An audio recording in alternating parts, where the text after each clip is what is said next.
asking yourself, who is this lady? Why does she have all these avocados? Well, first things first, I'm Sheena, and this is my homestead, and these are a big giant bowl of avocados.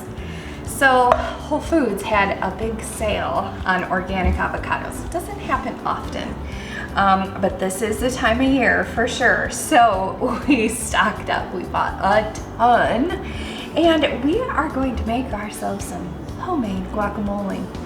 Guacamole is one of the staples in our house. If we're not buying it from Whole Foods, we're making it ourselves. And let me tell you, making it yourself, it's a world of difference.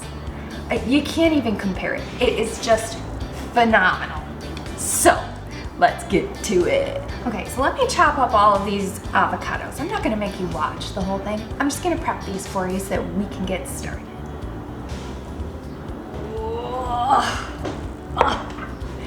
Well, that was a lot of work. Pretty sure there's about 25 avocados right there. That's also a lot of money if you paid full price. But if you can get these babies in a sale, let the guacamole games begin. Okay, so I always use my mixer when I'm making guacamole, especially in quantities like this. So I'm going to add it. It's only cut in half, and I do that on purpose because I don't want it to be over mixed, and I'm not trying to create a soft, like creamy texture. I do want it to have some substance still. So I put them in halved just like this so that we can have something to work with when we're adding all of our other ingredients. Okay, I'm gonna go wash my hand. I'll be right back. Well, let me tell you, we have been chopping quite a bit. This is a massive recipe of guacamole, so we've needed a lot of ingredients. So let me show you. This is what an entire bulb of garlic minced up looks like.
This is 2 red raw onions.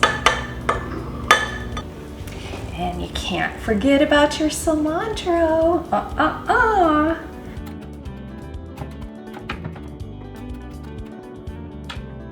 Cilantro is amazing, and guacamole is not the same without it.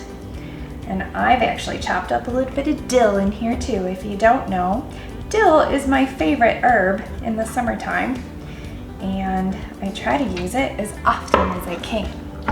And then we have the juice of 2 lemons and 2 limes.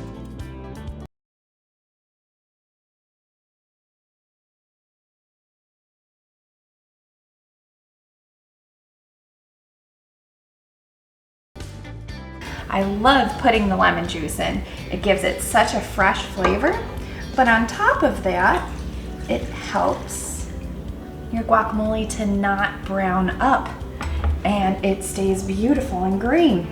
Okay, so let's turn this on.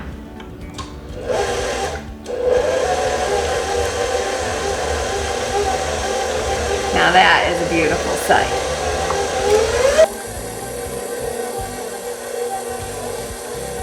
have our spice mix. Today I am going the lazy man route. I have got this Simply Organic guacamole dip mix. So I'm just gonna put that in ours, but let me read to you the ingredients on the back because you can very easily make this yourself. So we have organic onion, we have salt. This one has a tiny bit of cane sugar. I would admit that if I were making it myself. Chili powder, garlic powder, black pepper, and we are gonna add that baby right in.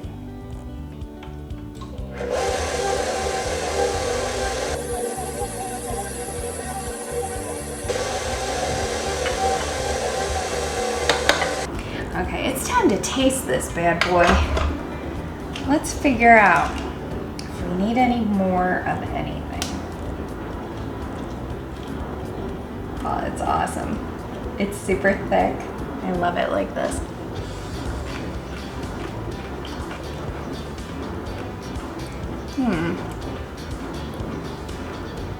I think I could use a little bit of salt and a little bit of heat. I'll be right back.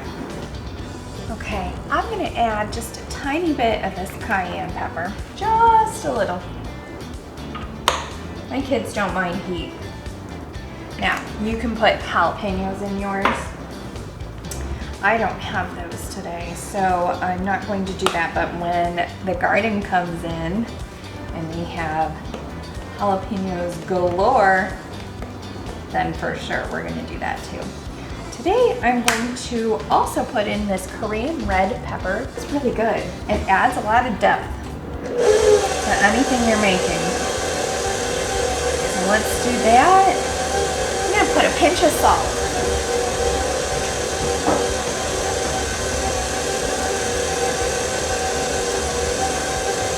Mix that up.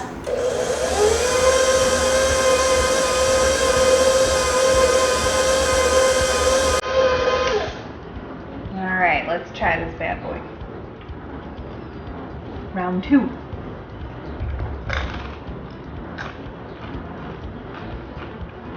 Oh my gosh. That is so good. I wish you were all here to share this with me. Actually, I could probably feed you all this amount of guacamole. This is a giant, giant batch. But guess what? They'll be gone in 3-4 days maximum with my kids. You have to remember, we're a stay-at-home family. So they'll be eating this on their toast in the morning. They'll eat it for lunch. We'll have some for dinner. It's gonna be a good week. Well, friends, if you liked this episode, please be sure to subscribe and maybe check out these videos as well. I absolutely love bringing you this content, and I'm so excited to share all of my recipes with you. As the summer garden keeps getting bigger and closer to harvest, we're gonna have some really great things that we're able to cook in the kitchen and to preserve all summer long. So stay tuned for more great recipes that use up all of your garden harvest. Thanks so much for following along with me today, friends. I hope you had a good time. I did. Wish I could share this with you. Come on over and I'll give you a chip. Until next time, I'll see you later, friends.